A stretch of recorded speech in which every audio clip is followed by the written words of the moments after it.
Assalamualaikum warahmatullahi wabarakatuh. Telefonda da şuraya tuğanlara. Götür otur. Sen deme alsın telefonda daha. Бүгін 7 август 2026 жылы Мұқат районының Қызыласкер ауылы Атеке мешітінде Чубақ ұстазы біздің шәкірті Қалыстанға келген. Ол жерден Маматова баяндылып және осылай Майқос комментариясы болғандар болдыңдар. Сағат болсын. Жамаат салават айтып тұрсақ болауы кечіресіз. Комментарияға başlatыңыздар. Saat 20:45.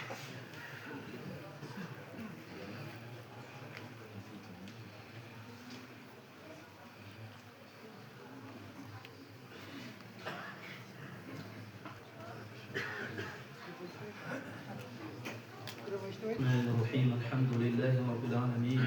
Vessalatu vesselamu ala men ursila rahmeten lil alemin. Ve ala alihi ve sahbihi ve men tebi'ahum bi ihsanin ila yevmiddin ve ba'd. Hurmatlı cemaat, Allah Teala'ga maqtovlar aytib, Peygamberimiz sallallahu aleyhi ve sellem'e salam salavatlar aytib, asmanda yıldız bolgan, to'ra yo'ldun tünögü, imanı qo'sha soqqan жүрөgi bolgan sahabalarga, altında orada ömür sürgen ardan keyinki tabi'inlerge, Peygamberimiz sallallahu aleyhi ve sellem çınıgı muraskorları, ilim menen amal, zuhuritten damılamızdan Allah razı olsun, atalardan, qatarımızda oturgan şu Kur'an jaktırgan hafiz karikelerden, ilimli damılalarımızdan Allah razı olsun. Sizden menen zarıl maseleni bayan kılmakçıyız. Fathul Babul İnaya deb Muhtasar Nukaya Orta Aziyada attın qaşqasınday, dünyada attın qaşqasınday tanılgan aytılуу Muhtasar Nukayaga Şeyh Mollali Qori түшүндүрмө берген. Ошол түшүндүрмөнүн ичинде Kitabul Karohiya, şariatta adal aram maселеси, анын ичинде Umurul Fitra, тазалык маселеси. Тазалык дегенде мурутту кыскартуу, сакалды узартуу, мисалы узартуу дегенде өтө узартуу келет азыр, жанагындай бир муштумдап коет копко. Bir muştumdan aşkanı geçmiş gerek müldet tütürdü. Rivayet İbn Ömer radıyallahu anhuma var. Andayın tırmaktalı geçirip koyasılar bu söz duyat çok bu düşündürüyor gana maksatında, sağ otur maksatında tüktör öz koyasılar geçirip koyasılar. Ben almalı geçirip oturayım. Oşo tüktörden arkanday nesnelerden tasalanуу maselesi. Erkek balan sünnetke oturulusu, oşonday ele ayal kişilikке kanday alması dedi. Oşoğun adal aran maselesi. Andan keyin ele jarış, bayga tigүү, Жанагындай комар оюну качан болот, байге түгүү адал качан болот. Ошол маселе. Андан кийин бул жакта жаныбарларга болгон мамиле кандай, атты баш кылса болобу, болбойбу? Эгер убакыт жетсе кайсыл кийимдерди кийүү керек, кийбеш керек? Бүт ушул адаларым маселеси да. Биринчи тазалык маселесинен баштайлы. Бисмилlah. Şeyh Mollali Qori rahimahullah айтып атат. Устаздарыбыздан, дамылдарыбыздан Аллах разы болсун. Wa yusannu qassu sharibi. Мурут барго, могу мурутту бұл жерде талаштар түшкөн. Мен кыскачараак айтайын, убакыттар кээ бир аз сандагы Ханафи мазхабтагы аалымдарыбыз кырса болот деген айткан. Азыр станок чыкты, башка чыкты, кырып койсо болот деген, бирок көпчүлүк Ханафи аалымдар жок. Жанагы эме бар го бизде кайчы. Устаража кайчы менен кыргандай кылып туруп мындай тегиздеп туруп алуу бул мустахаб, сүннет мустахаб болот деген. Кырып салса болот экен, бирок soğuk көп болбой калат. Soğuкту сүннет кылайын кылам десеңиз, жанагы кайчы менен ушундай тыкыр кылып туруп, ушундайды кырып кала тургандай, кыргандан кийин 1-2 күндөн өсүп чыгып калат го, 3-4 күндөн ошондой кылып алуу мустахаб сүннет болот деп атат. Тазалык маселеси. Бирок бул эмгек кылган Шейх Hazim Keylani устазыбыз Мадинада Ханафи мазхабтаса ошондой деп айтат. Muhammad Zakariya al-Kandahlawi rahimahullah сакалдын важип экендиги туурасында атайын рисала жазган. Risalatun fi wujubi ihya'il lahya dedi. Hem gevrler sünnat muhakkada dedi. Anken günde sakalın ordu var degen söz. Muruttu kıskartabız, janagı ustara menen algandagıday kılıp turup, kayçı menen tıkır alıp turup. Al endi sakal ösüş kerek, bırak sakal öskende bir muştumdan aşkan alınat. Bizde uzar ösüp ketken bolsa bolboyt. Bayagı Peygamberimiz sallallahu aleyhi ve sellem'den mutlak жалпылай келген хадисин мына ушул риваятка такап түшүнөбүз. Hazreti Umar radıyallahu anhu'nun balası İbn Umar radıyallahu anh bir nerседен bir koptu. Peygamberimiz sallallahu aleyhi ve sellem'in sakalı bir muştum bulup bu muştumdan arjağın gezetele deydi. Kesiledi. Анан бул жер жанагындай коюлат, бирок мо бет ачык калыш керек. Еврейлерде бул жер өрүлө турган болбош керек да. Негизги коюу тарабы ылдый жакка кетет, бул жагы мындай кетет, бет ачык калыш керек болот, могул жактан анан ылдый кетет. Ва тaqlimul afar, тырмактарды алуу сүннет болот, мустахаб болот, тырмактарды алуу. Улуу сөздү уят жок, түз эфирде көрүп аткандар, кийин интернетте сакталганда көрүп аткандар, азыркы көрүп аткандар туура түшүнүңүздөр. Бул шарият, муну түшүндүрүү керек болот. Колтуктун түптөрүн жулуу мустахаб болот экен. Келиңиз, мен биринчи шариаттын усул фикдагы васф шар'ий деп коет. Аксамул васф шар'ий, шариаттагы ошо өкүмдөрдүн даражаларын түшүндүрөйүн, жогорудан алды. Эң биринчиси фарз болот. Ал-фарз. Лугатан хуа ал-ката. Шар'ан, шариаттагы аныктамасы, муну сөзсүз түрдө аткарыш керек, аткарбаса күнөө болот. Эгер муну билип туруп фарз эмес десе динден чыгат. Кудай сактасын да. Юкфару жахидуху ва мункиру. Анын шарттары бар акыйдада. Бул фарз бешмал намаз сыяктуу. Аял кишинин жоголугу сыяктуу. Мүмкүнчүлүгү жеткен адам ажылыкка баруусу, байлыгы, ден соолугу жетсе, мүмкүнчүлүгү, ден соолугу мүмкүнчүлүк берсе, роза кармоо сыяктуу. Байлыгы жетсе, зекет берүү сыяктуу. Бул биринчи мартаба. Андан кийин важип, бул ханафи мазхабтагы өзгөчөлүк бар. Укмуш, далилдерди изилдеп терең кирип отуруп, фарз менен важиптын айырмасы бар дейт. Важип бир тепкич ылдый түшөт. Аннал важиба лугатан хуа сукут.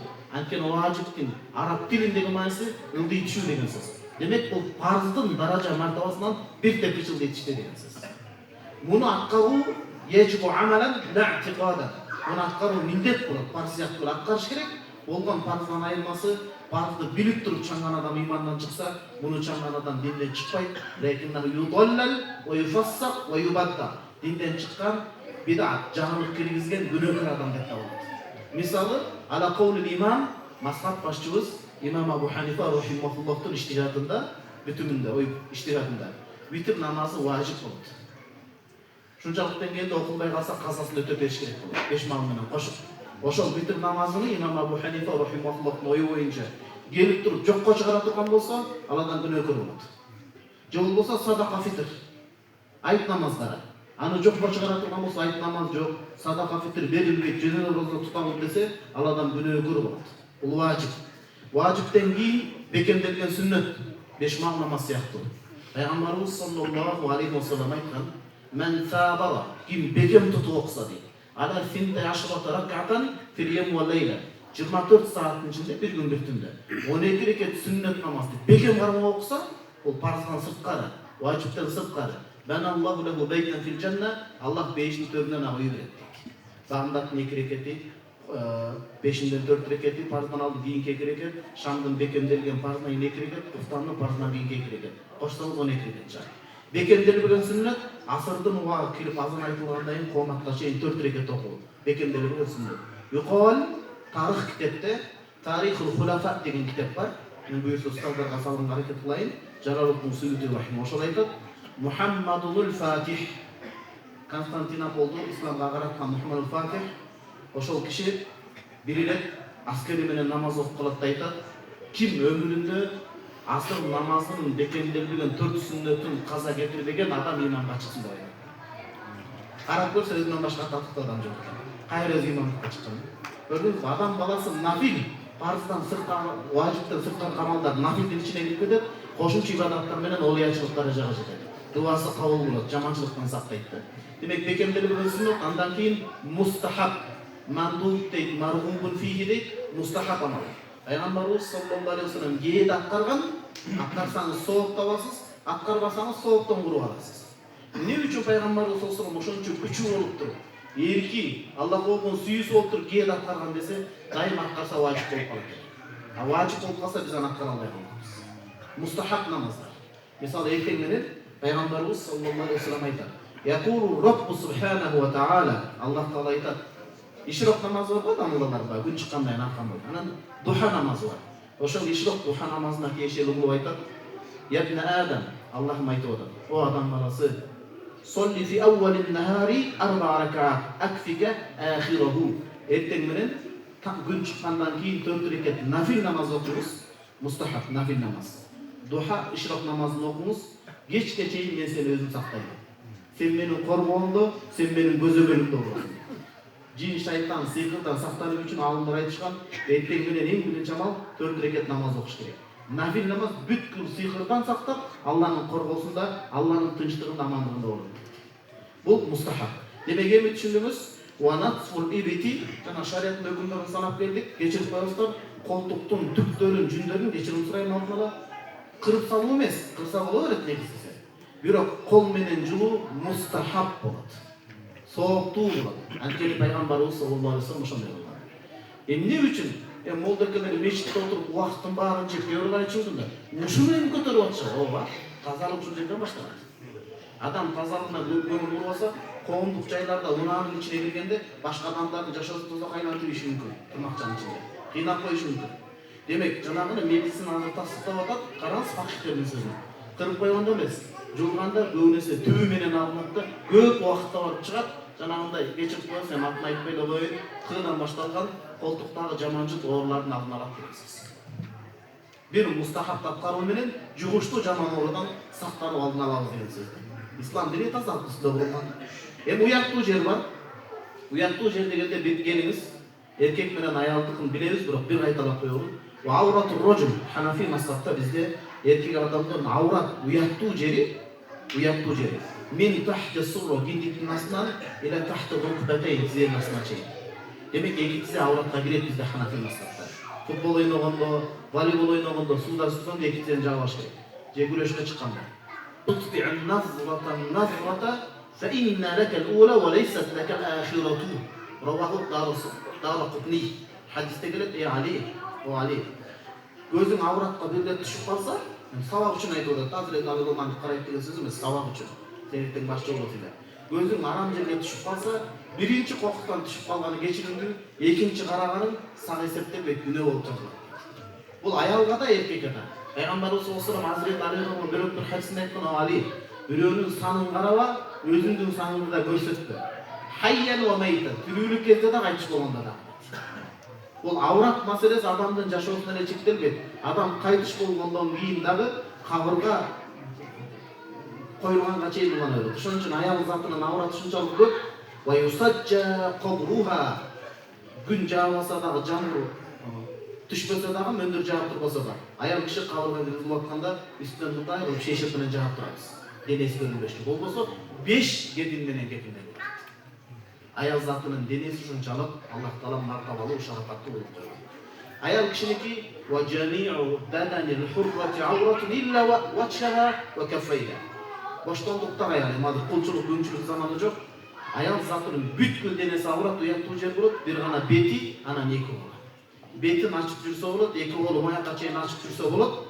Ва фил кадами риваятан бадая санаят несиман касани бир. Al-İhtiyar Leta'nın muhtariyesi Abdullah Mavsuli rahimahtar aytат, Ханафи мазхабтагында аялдын бут авратпы, жаап жүрүш керекпи, же аврат эмеспи? Талаштатышкан. Уас-сахих туурасы намаздын ичинде аврат эмес дейт. Өз үйүндө чоочун эркектер жок, үйөсү бар, балдары бар, жылаңайда окуса болот буту дейт. Бирок көчөгө чыкканда жат эркектердин көзүндө жаабаш керек. Бойдоктор кыйын болот экен да. Минтип жерди карап көзүн сактап алса деле, бут ачык калган баягындай байпак кийбеген аялдын бутун карап деле кечирип коюп козголуп кетиши мүмкүн экен. Бойдоктор бар ушундай. Кыйын болуп турат, ошон үчүн бөтөн эркектин көзүнчө сыртка чыкканда аял киши бүтүн кийип алат дейт. Демек авратты билгенден кийин эми ва халқул анати, авраттагы түктөрдү кырып салуу мустахаб болот. Кырып салуу. Эми бул сөздү чок туура кабыл алыңыздарчы, кечирим сурайм. Ар бир бирден келип отурганда кыйын болуп калат. Эркектин ага сабыры жетпейт. Аял заты билбейбиз, эркекти кыйын. Эркек шарт ар жер тазаласында намазга чыксын. Жоопкерчилик жок. Шарт тазаласында жумага чыксын, айтка чыксын. Мейлет кылсын, үй бүлөсүн адамдан баксын деген маселе болот. Анан улам авратына келип жанагында отура турган болсо кызтеке болуп кетиш коркунучу бар. Кызтеке болуп кетиш коркунучу бар. Анан колдон келсе адам өзүнүн авратын караса болобу? Эми ал караса болот, бирок эки аттанган жакшы. Минал адаби алла янзур. Өзүнүн авраты Кудай меники мага берген, өзүм кааласам билем деп ачык-сачык жүрө бербеш керек. Бул бир. Экинчиси шариятта үйдүн ичинде эч ким жок болсо дагы, зарылчылыгы жок авратын ачык жүргөн кээ бир адамдар күнөө деген жакшы эмес, макруh болот. Үйдө эч ким жок, өзүңүз жылаңыч жүргөнүңүз жакшы эмес. Эми колдон келсе, жабып жүргөн жакшылык. Анткени үйдө дагы